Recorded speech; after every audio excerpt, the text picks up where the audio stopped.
Good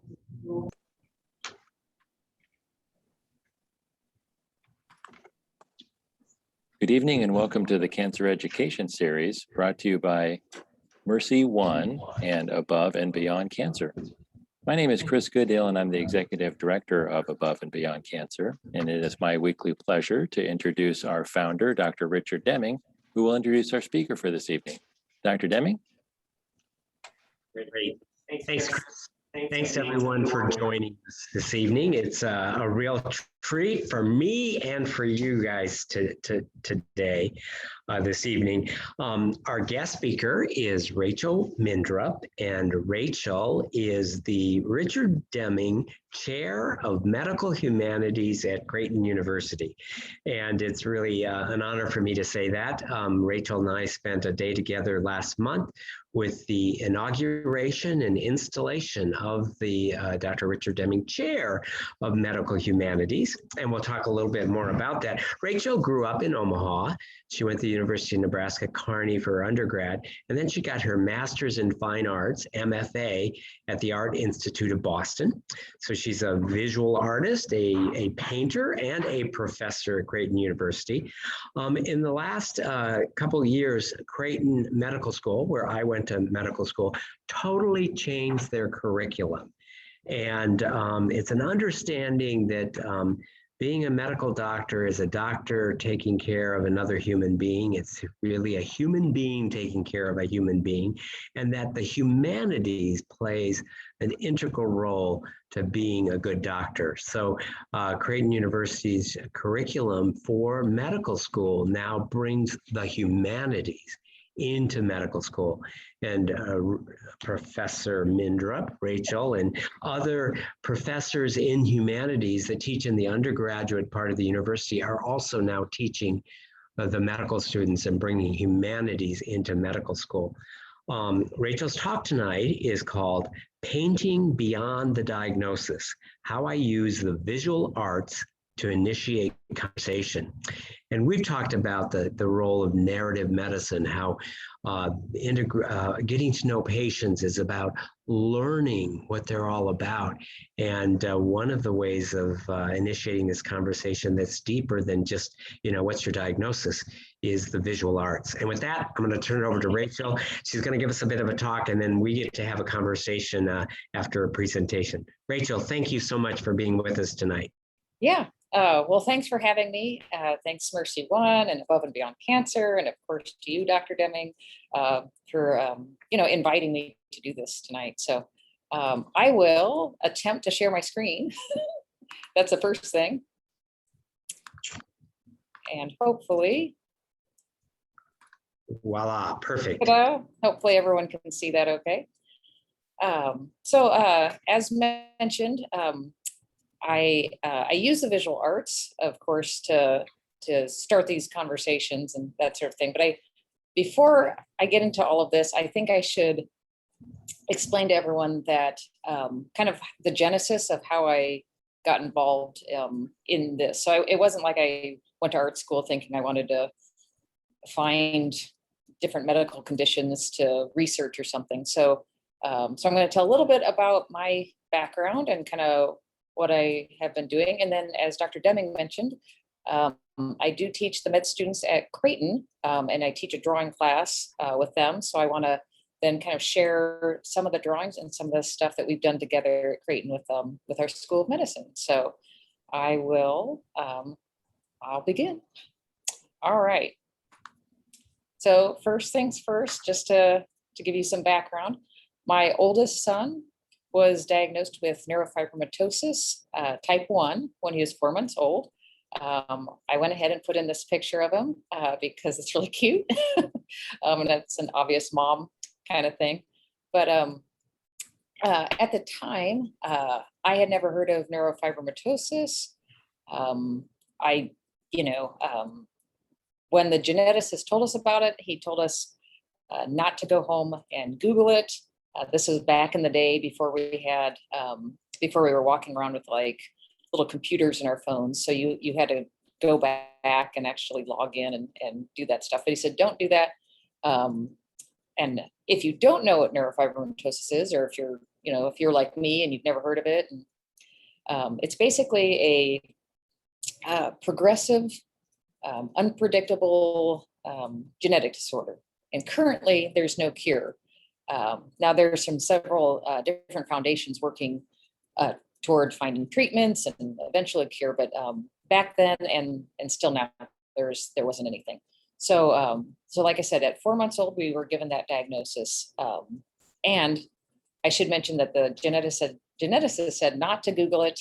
And he was right, but I did Google it. And of course, as a mother, I freaked myself out looking at all these terrible things that might happen. But on the upside, I'm just sharing this slide now so you can see some pictures of my son throughout the years. So he's doing great. He'll be a senior in high school, but he does have a lot of, kind of the outward tumors. He's got 5 brain tumors, and he's got just some issues, like some cognitive things. He's got balance and coordination issues and stuff, but he is doing great. I always say we hang out and spend a lot of time in kind of hospitals and clinical settings. And so when we do this, of course, I am always sketching. So in these pictures that I put on there of Henry throughout the years, the bottom one is actually him in one of the waiting rooms waiting for his vision test. But anyway, like I said, throughout the years when I, with Henry and with his diagnosis, I didn't know how to sort of process all of this. And it occurred to me that really, the more you connect with others who have a similar or the same diagnosis, I can learn from them and get to know them and maybe see how what their life is like with NF. And so I started doing that. And for me, I started painting portraits. So we all have something that we, a gift or something that we're interested that we can bring to something. So for me, I just started painting portraits of people with NF to learn about their story and then start sharing their story with others. And so in the beginning, I started doing these watercolors, like what you see on the screen here. And it was nice. So really, either parents of kids with NF or people with NF, I would paint these watercolors and then they would donate to an NF charity, of their choice. And so I always figured we all win. So Henry, my son benefits with these watercolor portraits. Obviously the people themselves are benefiting if they have NF and they donate. So it was just a good way to, give back, raise awareness, all that, kind of all of that kind of stuff. And then the project kind of just sort of organically morphed a little bit. And at one point, it sort of turned into a thing. So like when I started painting the portraits, I really didn't set out to just start painting portraits of everybody with NF. I started off with, you can kind of see this really tiny picture from the website on Facebook here, but I started off with just painting one, watercolor portrait of a man named Reggie Bibbs, who has NF, and he was raising a lot of awareness. So I painted his as, at that time, as a thank you, because I wasn't really doing anything. So I thought, well, here's somebody who's doing a lot of awareness. And because he's doing that, again, Henry benefits. And so why not paint his portrait? So it kind of started that way. I always feel like I need to clarify that I didn't just start running around painting everyone's portrait. But Reggie told his friend Maurice, and then one thing led to another. And then I had a mom who asked me, rather than all these profile pictures on Facebook, like 10 years ago or whatever, she's like, it might be nice if you put them, like on a one page. So we can see them all on one page, which seems so obvious now. But at the time I was like, oh yeah, it's like I should put them on the same page. So I did. So I have this Facebook page, just many faces of NF. And then you can see over on the side here that I've done over 200 watercolors. And I've actually done over 100 oil paintings. And then if you're wondering about like, what's that number down here, the $50,000 raised and stuff, just again, it's been over 10 years, but just incrementally, all of this stuff really does add up when people donate. So it's kind of nice because you don't, for me, it's kind of like it was a way to kind of fundraise behind the scenes, where these families were donating and that kind of stuff. So this is the page, like I said. And then as far as oil paintings, so I just shared the watercolors. The oil paintings look more like this. So, so you can see that these are kind of different than the watercolors. But I really wanted to sort of solidify the people and their personalities in oil paint. I don't have anything against watercolor. I love watercolor. But oil paint is a much more archival, media to use. It's the same reason people's portraits are always done in oil, because we know that 400 years from now, 500 years from now, the oil painting will still be there. So it's just a really good medium to use if you want to kind of preserve legacy. And at the time, I thought, well, why don't I choose who to paint? So why not paint these interesting and amazing people who have NF and solidify their legacy in oil paint, and then let them share their stories. So unlike the watercolors, where I was just kind of doing those for donations, the oil paintings, I had everybody write his or her own biography to go with the painting. And I prefer them to write it. That way, he or she can decide what they want to share, what they don't want to share, and that sort of thing. So what I have found very interesting over the years is what people want to share in their biographies, but also what they don't want to share. So it's interesting to me on things that people purposefully leave out. And so that, for me, I guess that's a lot of times the interesting component of it. It's like, oh, it's like there's a certain person I'm thinking of that, he had to have his leg amputated, but he didn't want that anywhere in the painting. He didn't want it anywhere in the bio. And the leg was amputated due to some NF issues, but that's just not what he wanted in there. So it's not. And then, so I thought I'd share a few specific people when it came to some of these NF portraits. And I thought, why not share a few folks from around town here? So a couple of people actually living in Des Moines. So I ended up a couple of years ago painting a man named Brian, who lived in Des Moines. And a friend of mine was working at the Des Moines Register at the time.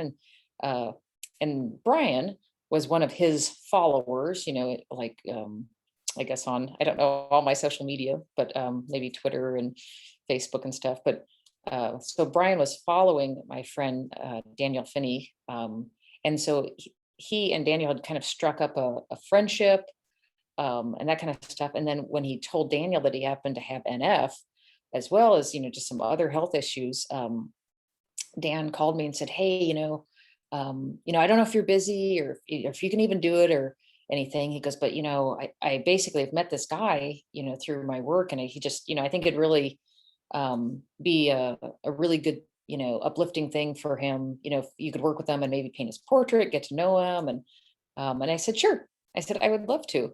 And so we did. And like I said, this was probably 4 years ago now.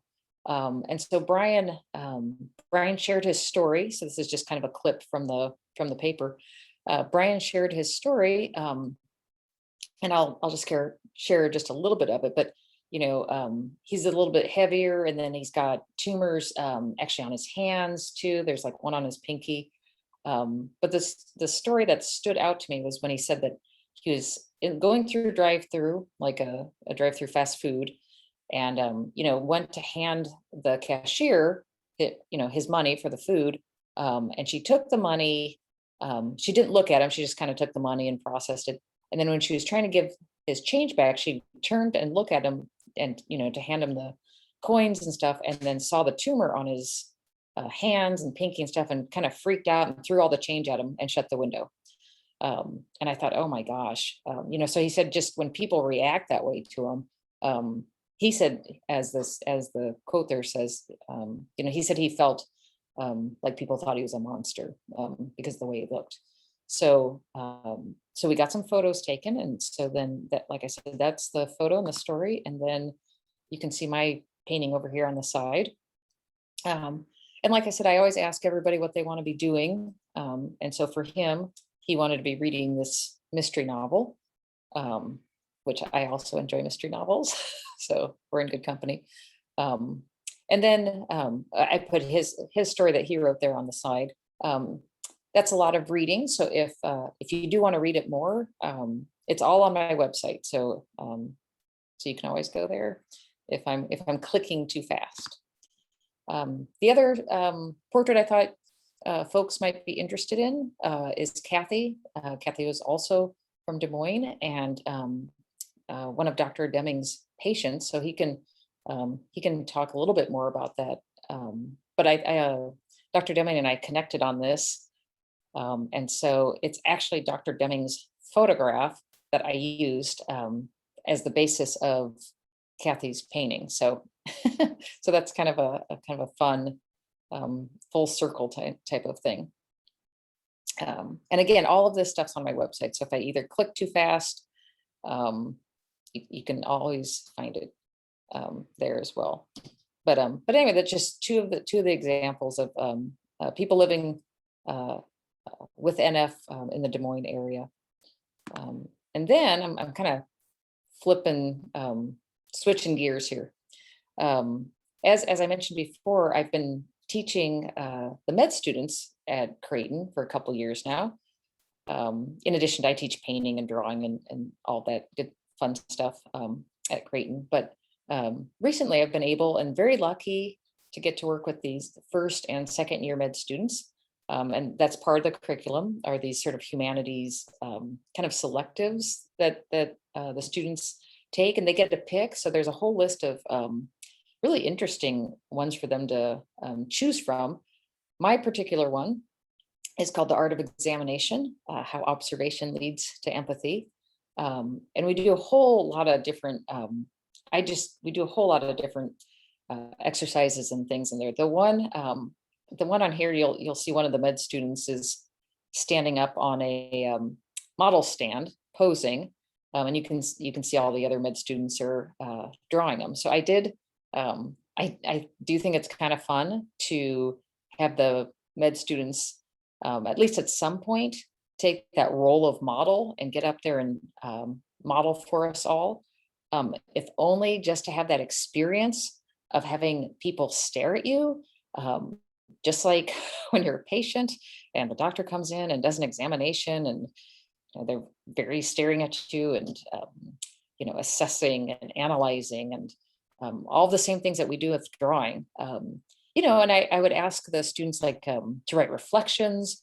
So they all had to write reflections on that one, like, how did you feel? What was it like to know that everybody's staring at you? Did you get self-conscious? Did you not? Now, what would you think if you were just wearing the little flimsy gowns that you wear at the hospital? All sorts of stuff like that. So the med students, a lot of the reflections come back where they were like, oh, I was so, mortified when you said we'd have to model. And then they would talk about what they were thinking, when they were up there. So if anything, it just gets them ready to know what their patient is going to be thinking when they walk into that examination room, now that they've been drawn and modeled for us all. And then one of the kind of projects I did, this was not this past year, but the year before, when before COVID, when we could have visitors and guests, is I had a young man. His name is Cody. He has Fragile X syndrome, but I had him and his mother come in. And I just told the students, so before class, I just said, I'm gonna have a young man who's got Fragile X syndrome.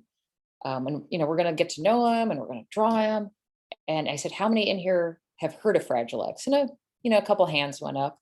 And I said, well, it's okay if you haven't heard of Fragile X, because I I don't know if it's very common, I said, I hadn't heard of it. So they all get out their phones and look up Fragile X syndrome, and kind of see what to expect here. And then when Cody came in, he's not presenting in the same ways, that they were all just looking up on their phone. So, they looked this up on their phone, expecting one set of appearances and circumstances. And then Cody presents in different ways. And so I asked them, I said, well, what do you think about that? I said, you were all geared up for one thing. I said, so are you going to just always believe, everything on the patient chart and just sort of take that like that? I said, are you going to trust your eyes? And, when things present differently, are you going to, be thoughtful enough to be like, I read this, but I'm seeing this, how do I sort of grapple with that? And so anyway, so these were some of the finished drawings. While we were drawing, Cody was sharing important things about his life. The one on the list are all the medications he has to take. So that student, sort of illustrated just the, cascade of pills raining down on him. This student in the middle focused more on Cody's personality and how much he loves mac and cheese, how much he was the kind of helped out with his high school basketball team, kind of like a student manager kind of role. So that student, kind of did that around it. So, but again, we draw from life. So the drawings of Cody were done from life. And then, like I said, the students kind of chose what narratives they wanted to kind of finish the images with. Then this past year, I decided to try my hand at printmaking with the students. So many of them have never done printmaking, and it's just a lot of fun, and to be able to use the press. And I told them, when you do printmaking, unlike drawing or painting or some of these other things where you can go in and fix and fudge things around and stuff, printmaking, once you print, it's like, well, that's it. And I said, there's that kind of like nervousness, like, how is it going to turn out? Is it not going to turn out? So I had the students do self portraits. And first they did it in pencil, where they could, erase and do whatever and kind of fix. But then I said, okay, now you have to pick just the marks that, you just have to cut into the styrofoam and just pick only the defining marks. So you can't do all the shading and stuff like you're used to with pencil. So you have to be very selective on what you do and how you do it and how you want to convey yourself with minimal lines. And can you do it? So this is one student here in the press, and this is another student's relief print self-portrait. So anyway, and like I said, these are just these are just done with styrofoam, nothing extravagant, but it was fun to see like how they decided to tackle this, and then what they thought of staring at themselves doing self-portraits the whole time. So that was one of the exercises. And then this past spring, and with Dr. Deming's generosity, we were able to bring in an artist who's from Massachusetts. She also is going through the Art Institute of Boston, Lesley University College of Art and Design, and wrapping up her MFA there. So she, I don't know if it's been 3 years ago now, but was diagnosed with lymphoma. And, of course, with such a devastating diagnosis, she's grappling with that changing identity, and she's losing her hair. And so she talks in her artist talk, she talks about how initially so many of her well-intentioned friends and family would come over with casseroles. And she said at some point her freezer was full of casseroles, and with the chemo, she felt queasy anyway. And she thought, how do I get all these loving friends and family who want to help? We never know how to help, but we want to help. What could I do to, have them be part of this journey with me? And she decided to have everyone make hair. So as you can see, fun, whimsical hair, not making wigs or anything. So people are making hair, with whatever they have around the house. And then they give her the hair, and then she fashions it in a certain way. And because she's an artist and a photographer, she kind of looks at whatever hair that you made and, kind of makes her own persona with it. And then, takes the photos of her and then shares these new kind of fun and quirky identities. So her name's Eileen Powers. And so you can see here's her, in these different pieces that people have created for her. And then we had the exhibition in the lead art gallery. So here are the med students are just taking in the exhibition. You can see the photographs on the wall. She sent the some of the styrofoam heads with the actual hair on them. So she sent those. And then after we got done looking at those, we went back and we made hair for Eileen. So this is one of our med students who brought back all these nuts and screws and bolts and stuff from I think her dad's garage or something, and sort of hot glued them and all this kind of stuff. So you can see Simran's making it over there, and there's the final kind of creation there. Then I also included just part of the reflections. So when we did this, Eileen was able to Zoom with us.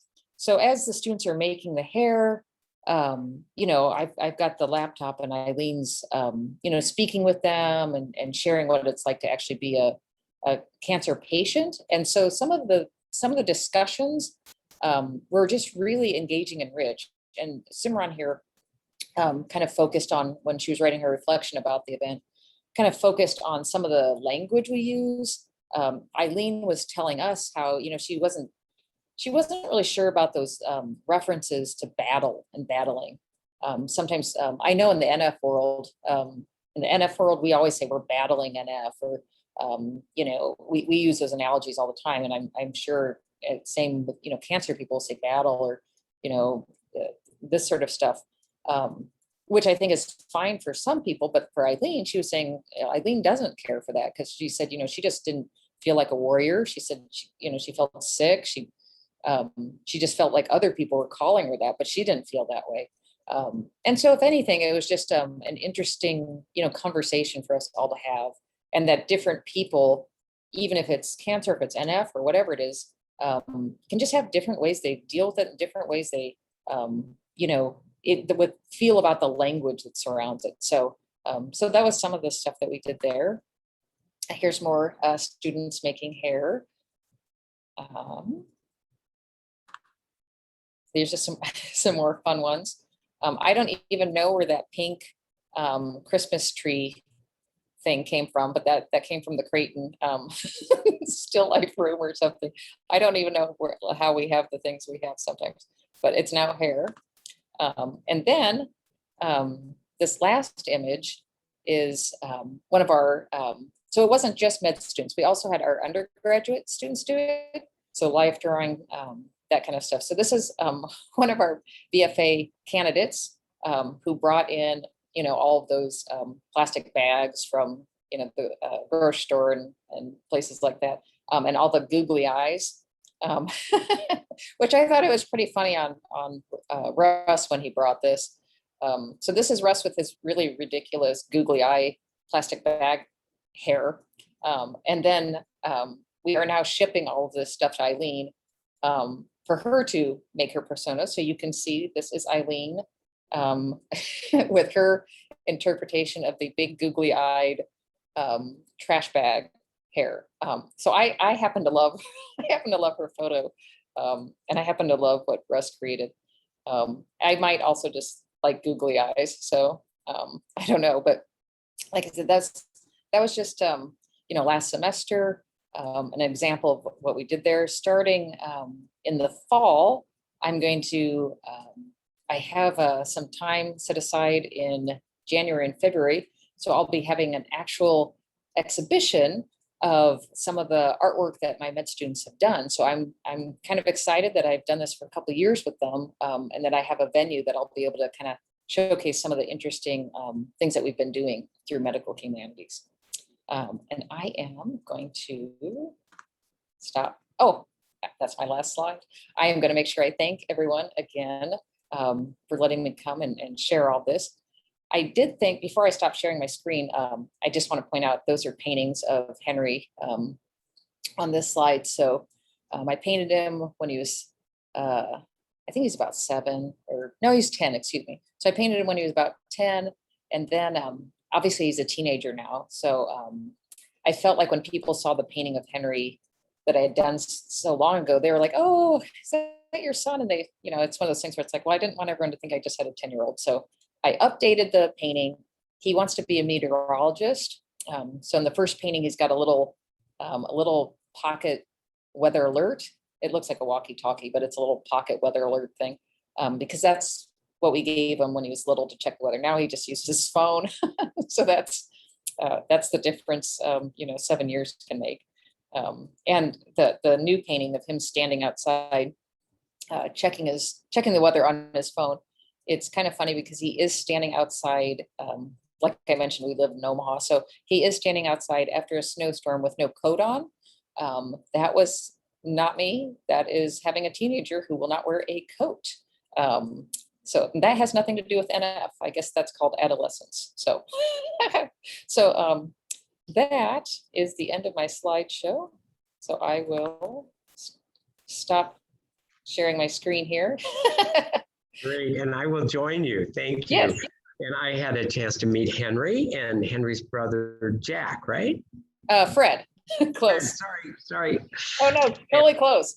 1 syllable, 4 letters, totally So close. at the inauguration ceremony, both of Rachel's husband and 2 children and other family members were there, and really was a delight to meet both of your sons. Oh, So thank you for sharing that. Why don't we talk a little bit about Kathy's, because that photo means a lot to me. And it's the serendipity of the world that, so I had been working with Creighton on, for several years on various ways of giving back.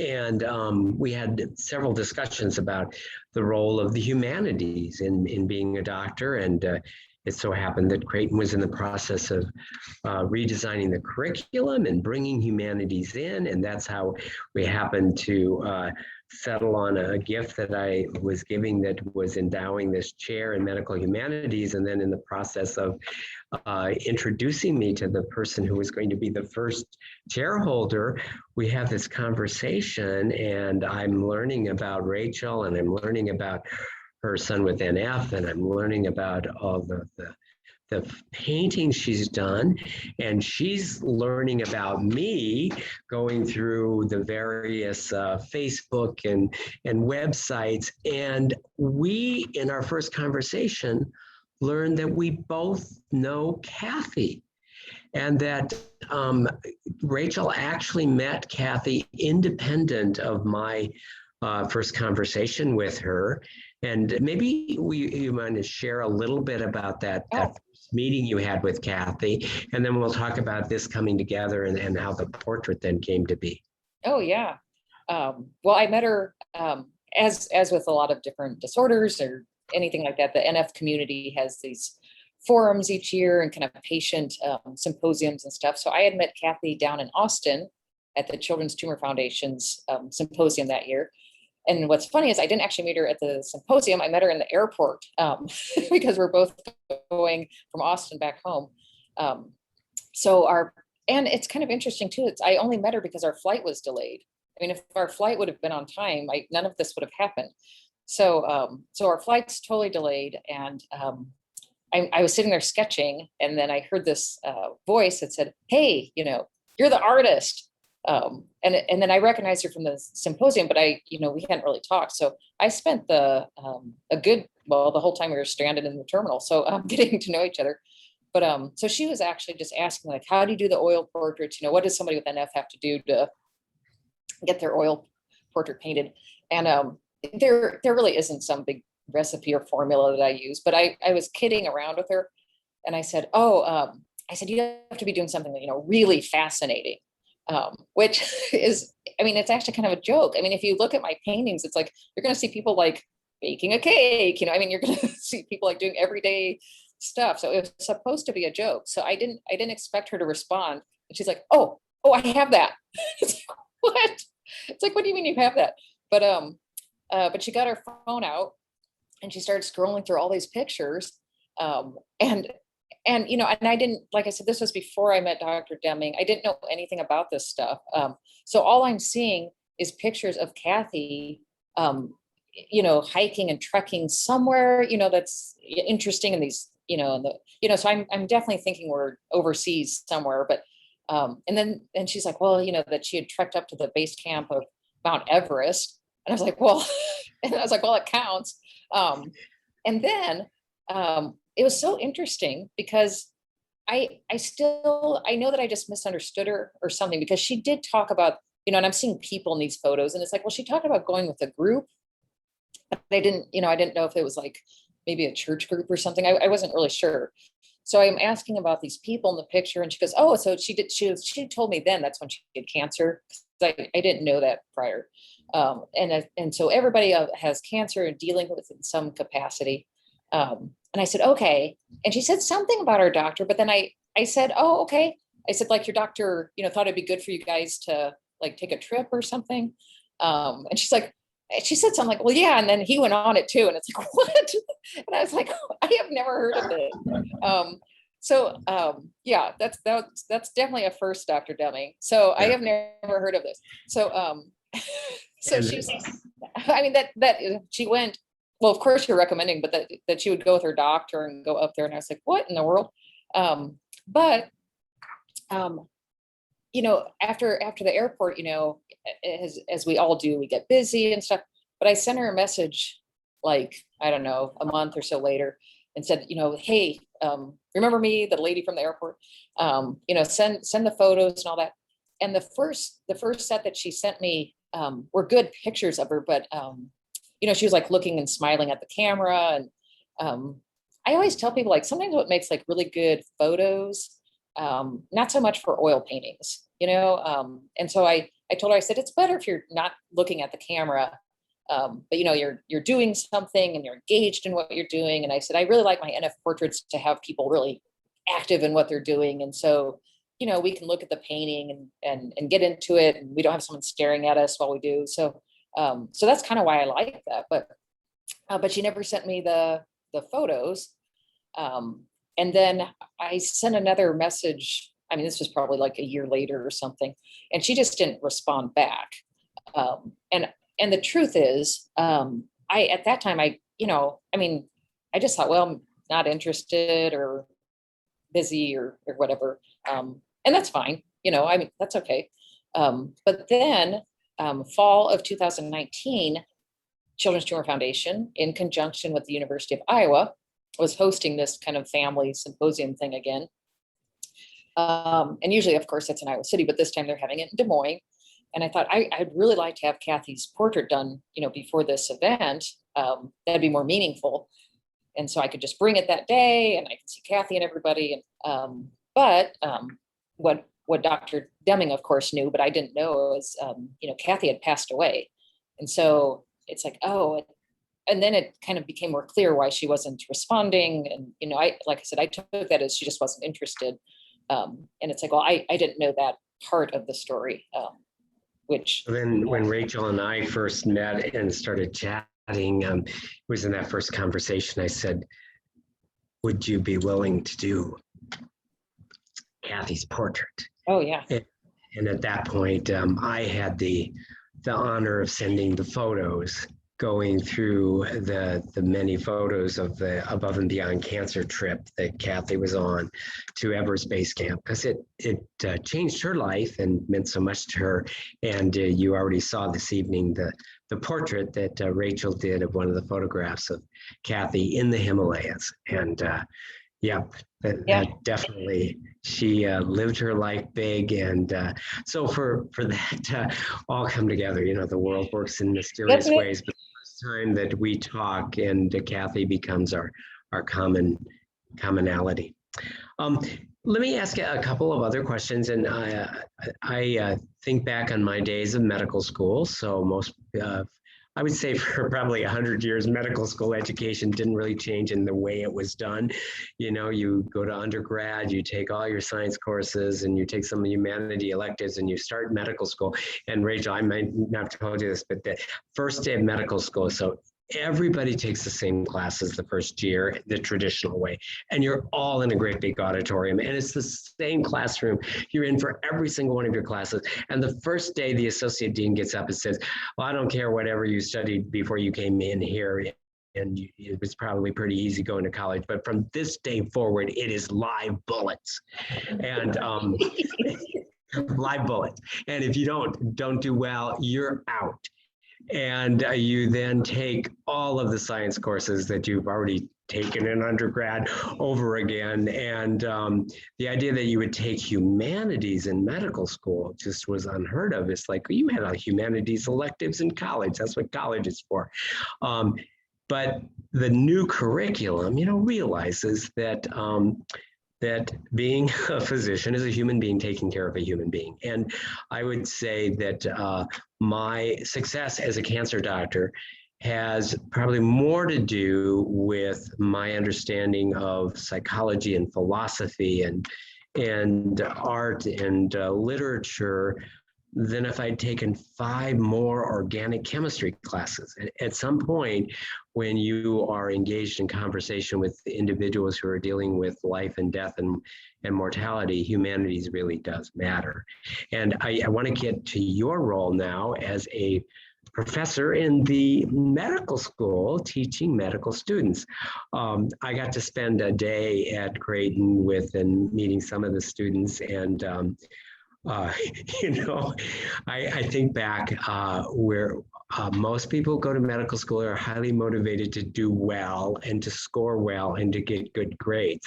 And my idea, the thought that I would in medical school my first year, like wreck my grade point average by taking a drawing class that I'm not good at, would have been terrifying. So I wasn't proud of this, but I did say to Rachel, so how do you work the grades on somebody who's now in medical school who really wants to do well and they take art? No, it's not like that. I mean, everybody always thinks that. But keep in mind, like, I'm supposed to be the teacher too. So I'm like, I'm supposed to be teaching you. So, you know, I'm not doing my job either if you're like, you know, turning in the kindergarten looking Thanksgiving turkey drawing or something. So, you know, it's like, so, I mean, I am supposed to do that.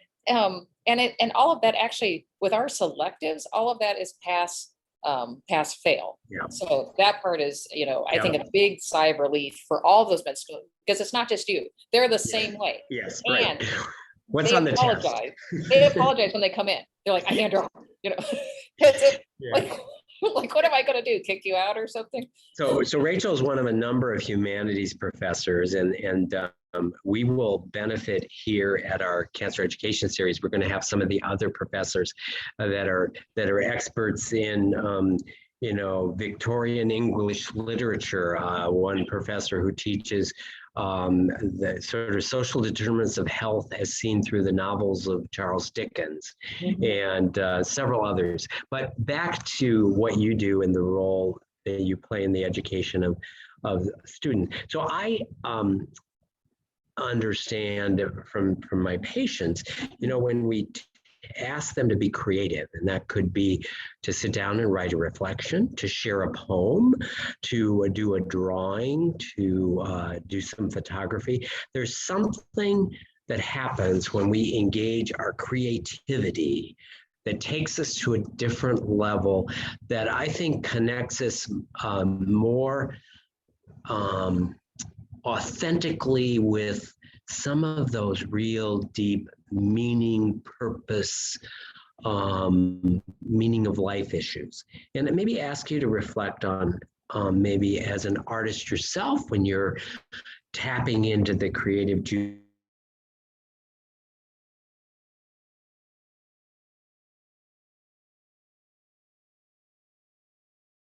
I think is also time.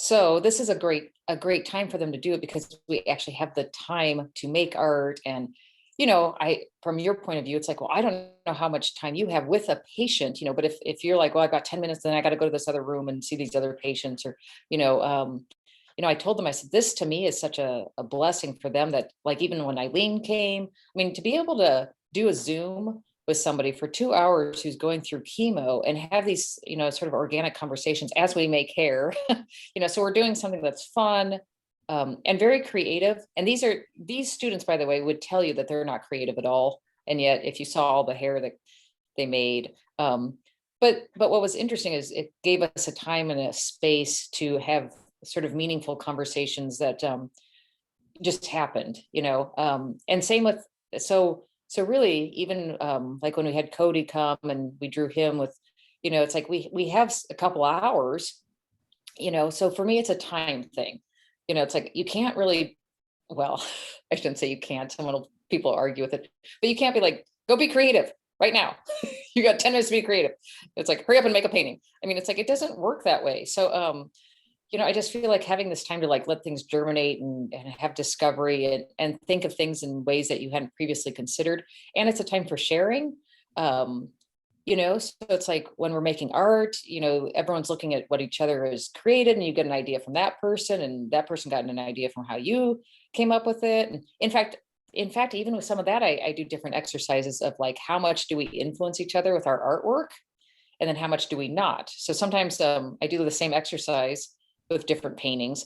But if I can tell that you can see the person next to you, I'll like do these little groupings, and then like all three of them will have like the similar drawing. And then these three will have a similar drawing.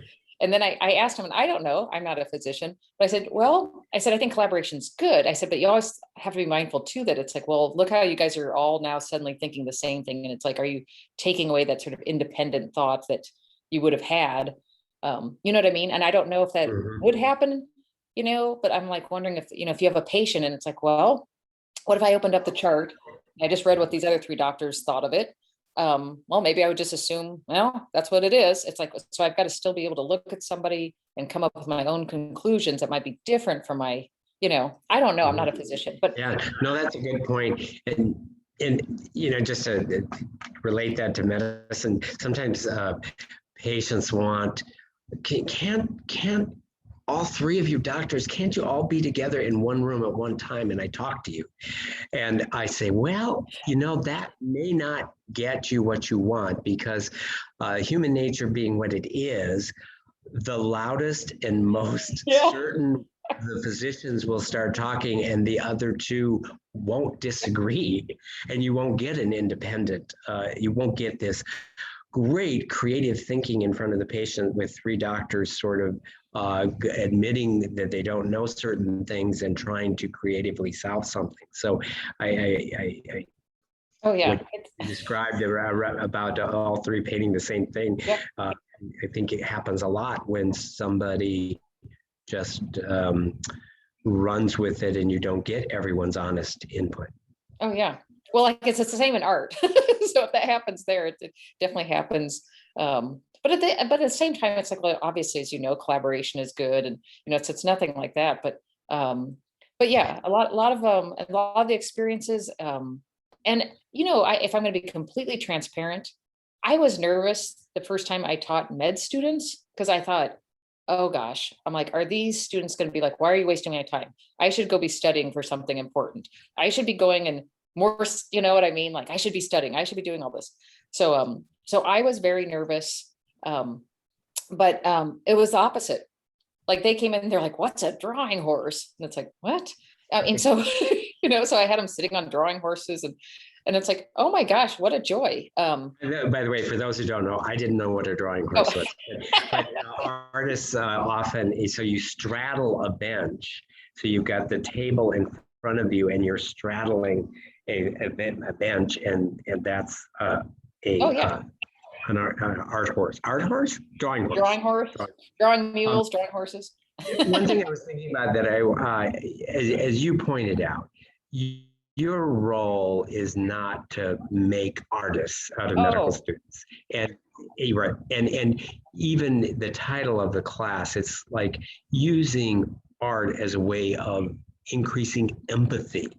And I'm a big fan of also the word compassion. I mean, there's this story that the Dalai Lama talks about the difference between empathy and compassion, and that if he comes across someone in the middle of the trail in the mountains with a great big rock on them, holding them down, empathy is getting down on the trail and feeling what the person is feeling. Compassion is moving the rock off the patient. So I think that the idea that art can help bring out empathy and compassion, that's a more tangible objective that what you're trying to teach medical students, not to necessarily be artists. And I think all of the humanities play into that. Can you maybe an example of how you saw some empathy or compassion coming out of some of your classes with maybe the models? Maybe it was the young man with Fragile X, or it was some of the others. How you saw from these medical just empathy or compassion flow. Well, some of it again is when I ask them to model. That's a big one. So, that doesn't seem like a big deal at first until it's like, oh my gosh, until you get on the model stand. And then it's like, now you have to be, stand still for like 5 minutes and we're all going to stare at you. And it's like, well, now, I mean, of course, everyone's like, oh my gosh, why did I wear this shirt today? Or like, why am I, just all the things that go through your mind. Or it's like, oh, is somebody going to notice, like, I have a mole on my arm, are they going to notice? I mean, all these things that you start thinking about. And it's like, well, and I told him, I said, well, what do you think your patients are thinking, when they come in and, and now they're just wearing the little robe and you're, you're a physician and you're carefully examining. And, I said, they feel vulnerable. And I said, now you guys, that's definitely an exercise where they said that they definitely have more empathy to the patients, just with that scrutiny of the, staring and analyzing. And it's like, and we're just drawing. I mean, it's not like I make them get into little gowns and go up there. So I'm not doing anything like that. But I mean, just this thought, I did another exercise too, where I thought, I don't want them to actually be in like real pain or anything. But just uncomfortable. So I made them take these poses that are just a little uncomfortable for like 5 minutes. Okay, so maybe you're just kind of got a lot of weight on one leg, which it's just a little too long. And so I had them reflect on that. I said, in the beginning of the pose, you're worried that someone's looking at you or whatever. But by the end of the pose, it's like your leg, like it's like quaking. It really hurts. And I said, so did you notice that all you thought about was the pain in your leg? You didn't care anymore, like that people were staring at you or looking or, and I said, it makes me wonder if you'll have patients, who have reoccurring pain or something where it's just, that's all they can focus on. So they can't focus on all this other stuff. I said, similar to you just taking this pose or whatever, it's like, maybe that's almost like their life now is this pain in their arm or whatever it is. I said, and we're just being slightly uncomfortable for 5 minutes at a time. I said, but can you imagine if your life was like that, where you just had this kind of constant pain or, so we talk about that and they reflect about that. But yeah, but that one was definitely one.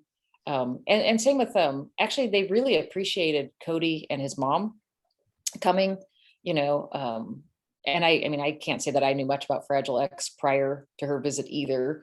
So I, of course, learned a lot, but yeah. And then actually that one was interesting in the fact of the role of caregiver, that you have patients, but I'm not sure, a lot of them had thought about just even the caregiver. And I mean, I don't know how you define a caregiver. Everybody's a caregiver, the doctor, the loved ones, the person who brought up your food in the hospital. I mean, everybody's a caregiver, but just these, these roles and stuff. Yeah. So a lot of the reflections was, I mean, it was about Cody and Fragile X, but it was also about his mother and just wondering about the life she might have in this, in this sort of role that was, kind of unexpectedly, put on her and the life they lead with that. So, I mean, it sounds interesting, but empathy for not just your patient, but the people coming in with your patient.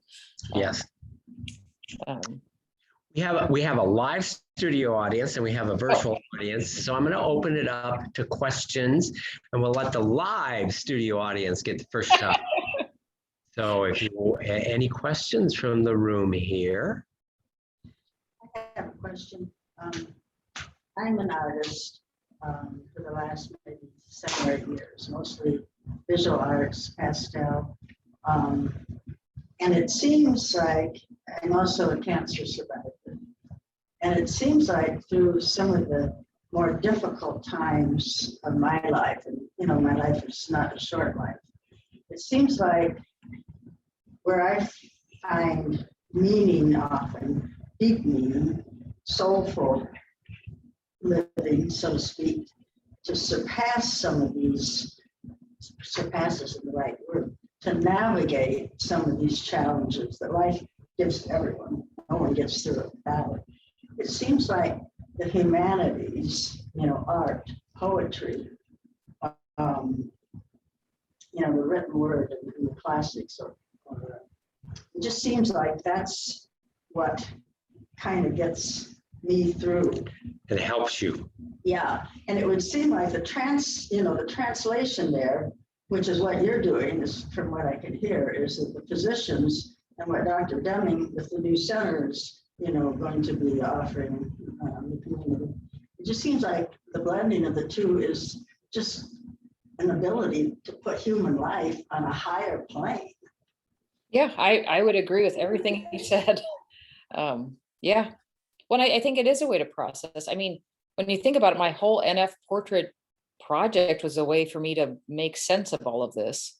So I mean, I was using art to try and figure out how I'm supposed to deal with a incurable and progressive genetic disorder with my son. I'm not a research scientist. I'm certainly not going to jump in and help in that capacity. And I don't know what so I mean, yeah, I mean, I can completely understand why you would go to your pastels and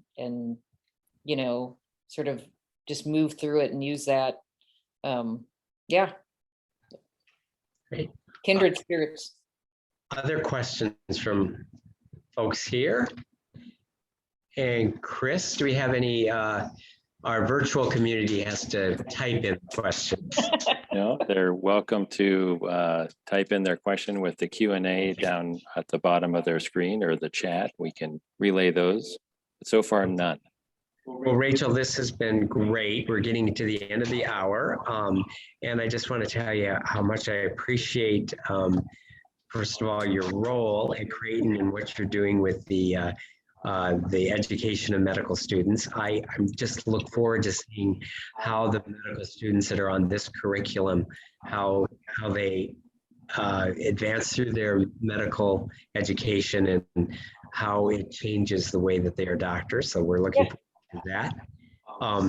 And with that, I'm going to turn it back over to Chris, and Chris is going to close us out for the evening. All right. Thanks, Rachel.